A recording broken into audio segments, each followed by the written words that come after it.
Hey, what's up? What's going on? It's your girl Mary Jane. Please like, comment, subscribe to my YouTube channel. It'd be greatly appreciated from the bottom of my heart, my peeps, my peoples. So this is it. This is the season finale of Snowfall until next year. So we'll see what happens next year with, the new script and everything. So I just want to say thank you to each and every one of you guys that stuck by me throughout this season of Snowfall and kept watching the videos. I really do appreciate it. I want to say thank you. So let's get into this review. Snowfall season 1 episode 10, the finale, Rubicon. Basically, Rubicon is a river, a ocean, a sea that leads to, Italy and all the other countries. And so basically, drugs will be coming. Drugs will be funneled through. So let's get into it. Let's talk about, Franklin. Franklin dealing with his Uncle Jerome. Uncle Jerome is down with dealing crack. Uncle Jerome is down with dealing crack. He's down with, making that money. Also Auntie Lou, she's down with making that money too as well. So the season finale begins with just us overseeing what's going to happen next year and how each character has kind of taken their place and is going to set up for next season. Franklin and Uncle Jerome, they're talking about cooking crack and all this other stuff. Uncle Jerome is telling him, hey, how come you didn't sleep over here or whatever? But he slept at his friend's house, the white boy that, parents that have a porn set in their house or whatever. And so anyways, Uncle Jerome and Franklin, they start discussing deals or whatever. And, Franklin was like, hey, listen, when I first came to you, you turned your back on me. I came with you a couple of times, you turned your back on me. So now you want to be partner, 10%. Then they start negotiating. And Auntie Lou is looking like, come on, like towards, her boyfriend Jerome or whatever. And Jerome is loving this. He's loving this because he's inspired by his nephew, and he's also seeing how his nephew is no punk, no PUSSY, and how he's negotiating and he's stone faced and he's not playing no games. He's actually serious. And so Jerome respects this because now he knows Franklin is not little Franklin no more. Franklin is a grown man and he's a grown businessman and he ain't taking no crap from nobody. So Jerome is loving this. They're going back and forth, so they end up 25% and they hug each other like family. Everything's good, and so Jerome, he finally sees the big picture. I also wanted to say this: Jerome looks just like my mom's ex-boyfriend from Oakland, California. I think it was Oakland, California we was living. It looked exactly like him. I wonder if he's still alive. But anyways, so and so then once Uncle Jerome said, I gotta go take a number two, Auntie Lou and Jerome talked and she was like, you're still going to take care of me? He was like, yeah, because Auntie Lou has been sleeping with Claudia because Claudia is in love with Auntie Lou. And in the beginning of the episode, Jerome says to Claudia, says to Auntie Lou, where you been? She was like, I just been out there in the streets doing my thing, whatever. But she's actually been sleeping with Claudia because she actually wants Claudia's club. And Franklin promised her that club. And so Auntie Lou also asked Franklin, I know you're juggling so many different things. How's everything going? He is juggling everything. He's juggling his regular life, becoming the big man, becoming a boss, and growing up out of his mom's situation. Plus, he has some people who he got to take down. So it's telling. And so he is juggling a lot of things. He's juggling his business. He's juggling his friends, juggling, letting his mother in on his little secret, and then also needing to take some of his competition out or people that did him wrong out of the business. And so we move on to Lucia. Lucia's at her house. Her father's house. Her father dies. That's her father's house. It almost seems like they're making it seem like Lucia's father was, more bigger than Pedro's father. But anyways, and I also thought Lucia's mother died, but evidently she did not die. Lucia talks to her mom and everything. Her mom lets her know, like, hey, listen, your father didn't put you a place in the family, not because he thought you was less of a person. He just thought you had too much ambition. Your ambition is so big that you might take down the whole family because of what you want. And so Lucia's not happy because, Pedro and, his father wants to take over her little empire she built. And they did take it over. And they actually want another family member coming from somewhere to, look at the book. So it's like Lucia is being forced out of her own business that she set up. And she feels, terrible about the situation. But she goes to talk to her man. She goes to talk to Gustavo, the wrestler, and for some reason he's still at the drug spot, the old spot she told him not to be at anymore. But he's there because he said he has faith in Lucia. Lucia tells him everything that had been going on in the situation and lets him know that, you were right. They're kicking me out of my own business. And, Lucia doesn't know that Gustavo's planning on taking her family member out with her, without her, and her too as well, because he met her with Stumper, and Stumper was like, okay, you know where they live at, the layout and who's gonna be there, who's not gonna be there. The funeral is the best time to take out a place, and Stumper was like, don't mess this up. You're almost on the top, and Gustavo is not holding back. Like, he's gonna do this.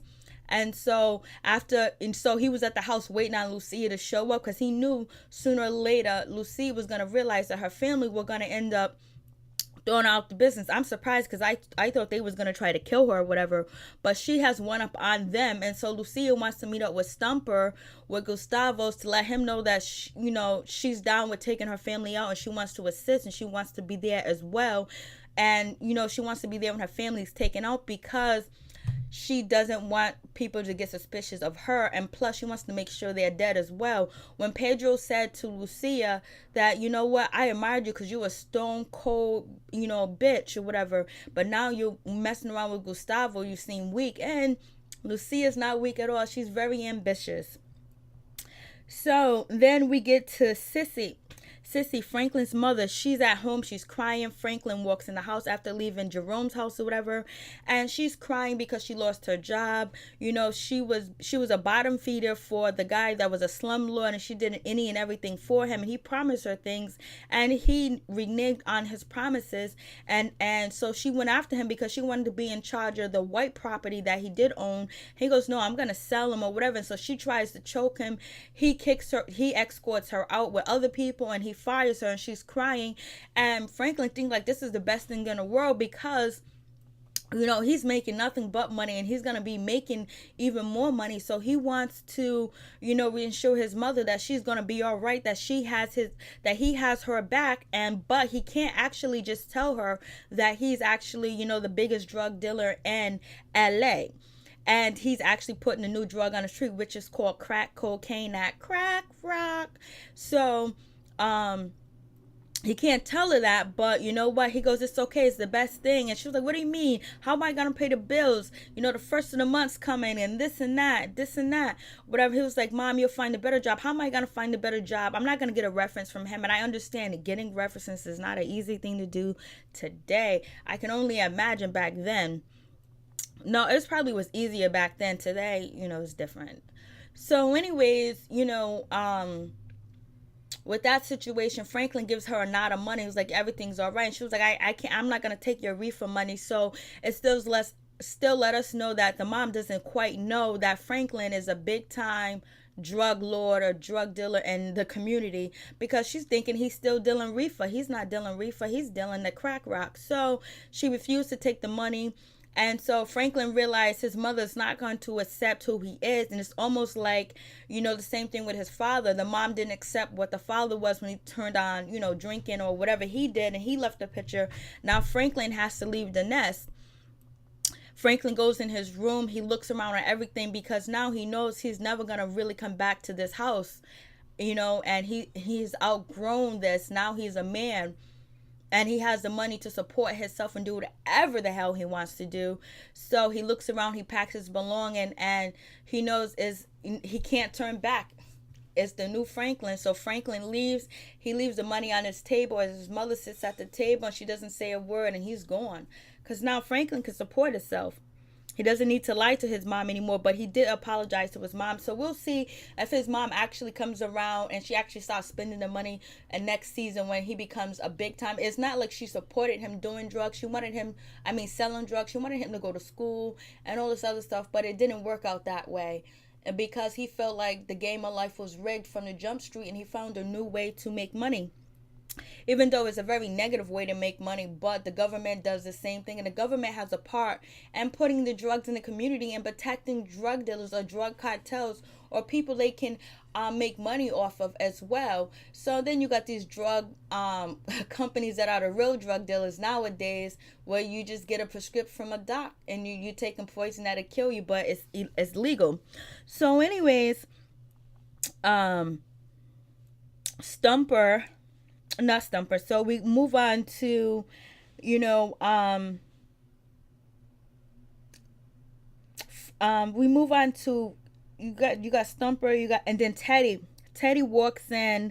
Teddy goes to Victoria's house to see her because he talks to Alejandro early in the day and tells Alejandro, hey, listen, I need you to go away for a while because Victoria, she got pictures. She said you look like Freddie Merckx. I think he was in a van, a band back in the day, and I believe he died of HIV. He died of AIDS or whatever. I think it's the same one, but anyways, and he kind of does look like him in the picture. So then, Teddy's telling him, hey, listen, you need to bounce. You need to just go away for a while I handle the situation. Alejandro was like, yo, why we gotta do all that? I got a meeting with the Cubans or whatever with this drug deal today or whatever, and then on top of that, I can just make the problem go away like I did with the other problems or whatever. And so Teddy was like, nah, just let me handle this or whatever. So he was like, okay. So then Teddy goes to Victoria's house. He hears water running. No one's answering the door. So he picks the lock. He goes inside. He hears water running. And Alejandro has killed Victoria. And then Teddy pulls out his gun, and then Teddy ends up killing Alejandro because he just couldn't deal with the guilt. And Teddy doesn't, and he knew that she was innocent. She had nothing to do with this type of business, and also him killing them women when he lied about killing the women.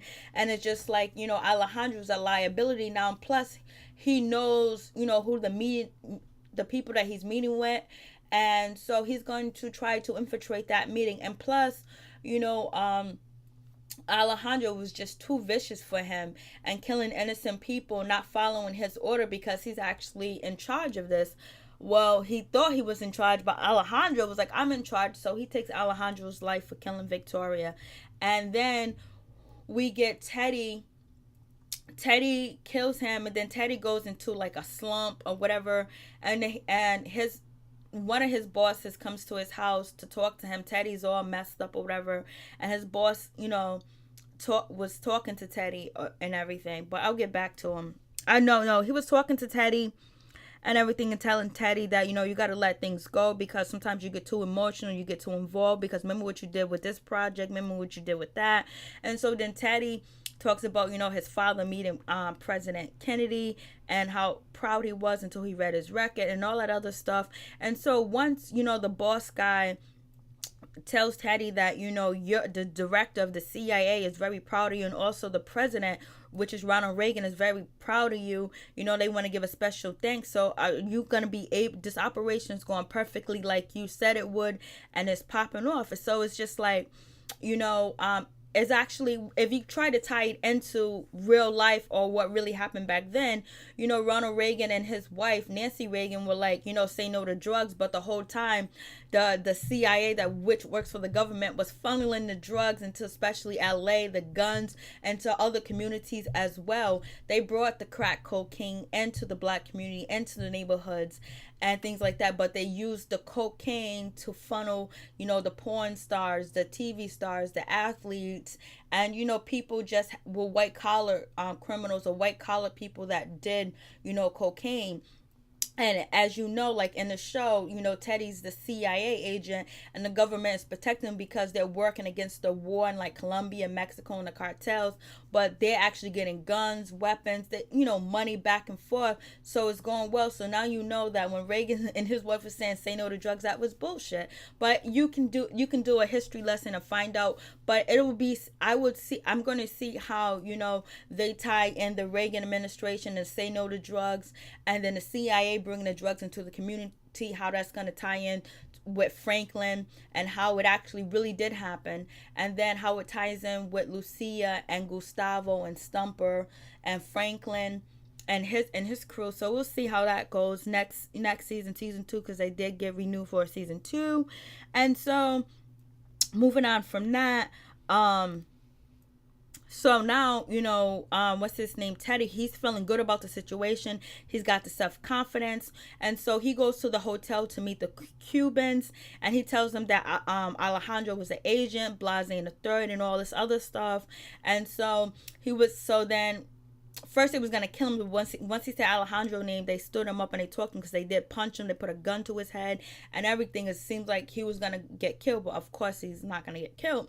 So he lets them know that Alejandro was a secret agent. He was going to set you guys up, this and that, and all this other stuff. And you know what? I'm here to replace that, but I'm here to give you protection. Only thing I can protect, you on the borders. I can protect your shipments. You'll have CIA protection, local police protection, where you won't get arrested. So this is how the drugs are being funneled into the United States, because in the black community, black people got boats and got ships and shit like that and airplanes to bring the drugs to the United States. It's just delivered to them to sell. So anyways, Teddy says to them, like, hey, I give you all this protection, and see how they are protected. But then when you go into the black community or impoverished community where these drugs are being sold, they're being arrested, but yet the government is bringing it in, and the local police department are protecting these people even if they don't know it. So the guy was like, yeah, so Diego, I believe Diego was like, so what do I get in return? What do you want in return? And so Teddy goes, I just want pure coca. I just want pure coke. And the money will keep rolling. The money will keep rolling in, and everything will be all good. And he was like, so who are you? He goes, I represent the United States government. So that just lets you know, we'll see how they tie the United States government and bringing the drugs into the community. So the deal is done. Teddy now is in charge of his own operation, and he doesn't have a go-to guy. It's just Teddy now. And Teddy likes Lucia. So we'll see how Lucia and Alejandro and Teddy work together, because Teddy liked them and he doesn't like change. And working with Pedro and his father was change. So moving on with that, Franklin, what is his name? Kevin and, his Uncle Jerome meet up with Javi. And, Javi's praising Franklin, like, he brings the money back. He saved this dude's life. He doesn't take any drugs. He doesn't take any alcohol, even though I offered him to him or whatever. So, but Jerome jumps in, was like, yo, could you go down on these keys? These keys are too expensive. Javi gets upset. Javi was like, I'll shave your eyebrows off and do this and do that to you. And he was like, Franklin, you bring these guys in here to strong arm me and take money from me and all this other stuff. Get the hell out. And then he raises the prices of the keys to like 14, 13. And so they're upset. But Franklin was like, just give me the keys. Franklin's mad. Franklin's like, yo, Uncle Jerome, why you go and step in and telling Kevin, like, you guys didn't do what you're supposed to. You're just supposed to be quiet. Because basically Franklin was introducing his family to Javi, because he won't be able to be there all the time to pick up the drugs. And then so Jerome was like, yo, that motherfucker's crazy. Kevin was like, yo, he's crazy. And then Jerome was like, he's not more than crazy, he's a racist Jew or whatever. And it was like, you know what, you can get your product somewhere else, not dealing with someone that is crazy and racist at the same time. Everybody knows Javi's crazy. So then Jerome says, well, you know what, we can go to whoever supplies him. And he was like, how are we going to do that, basically? He was like, we just watch his house, put it on surveillance. And they were like, nah, we'll get pulled over by the cops or we'll arrest him. Then, Kevin jumps in and goes, nah, you got a friend. And, one of his closest friends that he went to school with, where the parents do pornographic videos at their house or whatever, he's gonna be watching Javi's house. And he actually finds out who the Javi supplier is, and he actually sees Teddy, brings in the drug and leave with money, and he follows Teddy. And so there's gonna be a relationship we see that's gonna be built with Teddy and with Teddy and, Franklin. We're going to see how that's going to build together. And then plus on top of that, if it doesn't build, Franklin does have a relationship with Gustavo and Lucia. And so they're going to be needing to distribute their drugs as well, even though they're distributing it as powder cocaine, but they're going to soon learn about how to cook crack. We know that's going to happen. So we're going to see if they're actually going to go to war next season, or they're all three going to work together. Franklin, Teddy, Lucia, and Gustavo, and Stumper, and Jerome. We'll see how they interact with the streets and taking over the streets and, delivering their product, how they're going to deliver it. And it's going to be consistent from Teddy or not. And if Lucia and Gustavo and Franklin either going to work together or they're going to be at odds. We'll see. Because crack is going to catch on. So anyways, so that situation is going to be solved. And then like Franklin doesn't have to go to Javi anymore. And let's see how Javi feels about that situation, because he won't be getting money from Franklin anymore. It's a good little small income. So moving on from that, where do we go? Moving on from that, Franklin goes to talk to, his best friend, Leon, to tell him like, hey, I'm going to take care of, Lenny in this situation and all this other stuff like that. And, and they're talking and, Leon has to stay out of the situation because he's hurt. And so Leon asks Franklin, what was you thinking when you had the gun to Carvel's head and you didn't shoot or whatever? What was happening? He was like, I don't know. My mind just paused for a second. I don't know. And so that's when, Leon said, if you're in that situation again, when you get to Lenny, think about your empire, think about your family, think about me, think about what we're trying to do, and just pull that mother effing trigger. And so they talked. I was like, okay, yep, sounds good. And so they move on. And so then, Jerome and Auntie Lou, she goes, gets a location, a stash house where they're going to be cooking the drugs, making the drugs or whatever. And then we move on to, it's crazy. It's like, then we move on to Franklin. He gets a text from Ray Ray. Ray Ray brings and Lenny. So it's Kevin. No, it's Uncle Jerome, it's Franklin, and then it's Ray Ray. Ray Ray pops the trunk, and guess who's in the trunk? Is Lenny. And then so Jerome grabs Lenny, and so Franklin comes up with a plan not to kill Lenny, but have Ray Ray kill Lenny, so he can't snitch, and it shows that he's loyal to Franklin, and Franklin throws him the money. Franklin throws a switchblade. It was a very nice knife.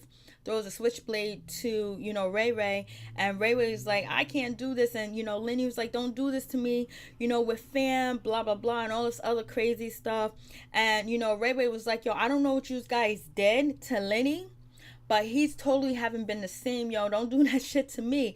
But so I guess, Lenny didn't tell Ray Ray that he was raped by Carvel. But, Franklin and Leon didn't know Carvel was that type of dude. But it, came up. But they killed Carvel. But, Ray Ray shot Leon, and they had to get back because they got to get their respect in the street, not to mess with them. So he can't just get away with shooting Leon, and then Franklin and Leon and Kevin and Jerome are trying to bring up this big drug business, but yet you letting dudes shoot at you, so they have to handle the business.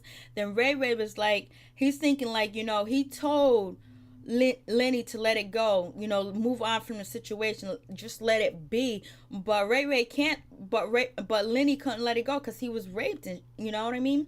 But he don't understand that, so Lenny slices his throat. But before he slices his throat, he just really can't do it because Ray Ray is copping all type of pleas like, yo, don't do this. My blood is on your hand. My blood is on your hand, Franklin, even though you're not doing it. So Franklin cocks the gun, putting it behind Ray Ray's head.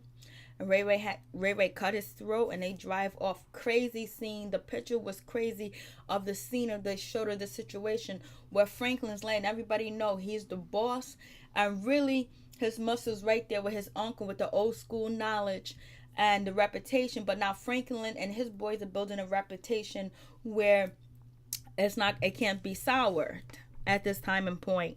So Ray Ray did it. And so Franklin says to Ray Ray, if you want to make millions, holla at your boy. And so Ray Ray's gonna holla at him. So, but Ray Ray was always much smarter than Lenny, because he wasn't really down with like beating up Ray Ray. I mean, beating up Franklin or trying to kill Franklin, which Lenny wanted to do. And Ray Ray also talked Lenny out of shooting Franklin like a couple episodes ago.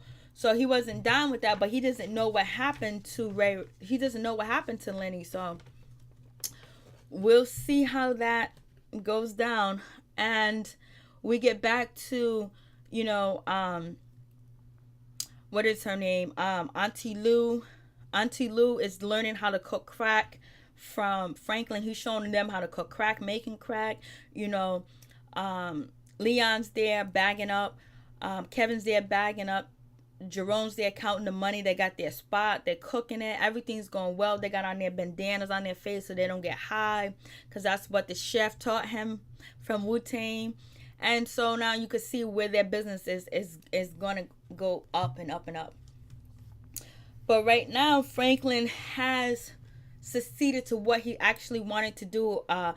Get his product out there, have people around him that he trusts, and also have money coming in. And plus, he let go of the little Franklin and making the mistakes. Hopefully, his mistakes that he has made in the past, next season, it doesn't cost any of his friends' lives, because Franklin sometimes acts like he's unaware. And so you see Franklin's mother, Sissy, she's looking in the window because she knows it's over. It's done. Like, her son is gone. He's in the wind. And she's all alone now. The father left. He was in a Black Panther, but things went sour. He ended up getting on alcohol or whatever, and because the system tortured him, where he was really a powerful man, then her son was just in school taking care of his business, and she wanted him to be successful. Now he dropped out of school and he's selling reefer to her, but now he's really selling crack cocaine. So we'll see how that is, how Franklin and his mom are going to interact next, season 2. So we get back to Lucia. Gustavo calls Lucia. Lucia is still at the funeral place. At her house with her father, because it's his funeral. And she talks to Pedro. Pedro was like, I'm so glad we're working back together. It's just me and you, just family. They hug. And Lucia calls 2 guys to make sure Pedro gets home safe. So I don't know if she killed Pedro. The 2 bodyguards were her bodyguards and they were paid to kill Pedro or not. I don't know. So then, she called Gustavo and tells Gustavo, I'm ready. Or she just saved, her cousin, Pedro. So we'll find out next season if he actually was killed. I don't think he was. But anyways, Gustavo shows up because he got the gang with them or whatever with him. But when he shows up to the house, he's by himself.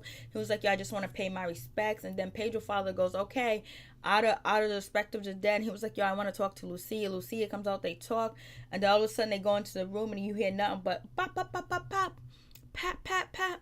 And so, Pedro's father's laying on the ground, and Lucia walks up to him and was like, Uncle. And I believe that, she took his life as well. So now she's in the head of the cartel. Now there's nobody around to take over. If Pedro's still alive, he's not going to be able to man up to take over, because they already know how he runs like a girl and how he's scared, and his only backbone was his father. So he doesn't have his father anymore. But only thing Pedro can do is snitch and drop a dime. But if they're still going to be working with, Teddy, that dropping a dime is just like calling Teddy, telling Teddy the information. He can call off local police officers and things like that. So is he going to follow order or what? We'll see what happens in that situation. And Lucia now is in charge of her family cartel, and she's with the Mexican gangbangers in LA, and she solidified her spot. And Teddy likes her and likes Gustavo, so that's going to be cool. And then if they bring Pedro to the meeting too, I don't see why they will work with Pedro anymore, because he's a backstabber and he's a liar and he gets jealous really quick. So, their relationship's going to work out, and we'll see how, if Teddy gives them extra to give to Franklin. We'll see what happens with that situation. It seems like it's going to be interesting next episode. So Lucia, she lets you know what she's made of. And you know who got her back? None other than Gustavo. He's there with her. We can do it. And now they're about to do it. They're about to do it. They're about to do it. And they're happy. Hopefully, let's see if Gustavo still has a gym. His next episode, next season, he's gonna have a gym and working with kids or whatever. We'll see if that happens in training. People having trainers there to train, people in the neighborhood. So we'll see what happens. And Franklin Empire begins, and Franklin sitting on the porch, with his family and his family. And so then there's a bunch of kids outside playing. The ice cream truck man comes, and the kids doesn't have any money. The ice cream man was like, get out of here. So Franklin goes up to the ice cream truck, was like, yo, I want you to come down the street every day and stop, and here's some money right here, and give these kids what they want. And then Auntie Lou, Leon, and Kevin and Jerome are looking at Franklin, knowing that now he's the man. He's the man. He's taking care of the neighborhood. He's taking care of the hood, because he's taking care of his people that's close to him and the people that live around him, even though he's going to be bringing the poison into his community. And it was like watching how he has grown into a man now, and how he has his confidence even higher. And he's the man, and they're watching him like, yo, that's us right there. Franklin has made a difference for all of us. We are living large, and he loves the kids, and he's going to share the wealth. So anyways, this is it. Until next season, peace. I'm out, and thank all you guys that stuck by me with these reviews on Snowfall. I really do appreciate it, and bless your heart. Peace.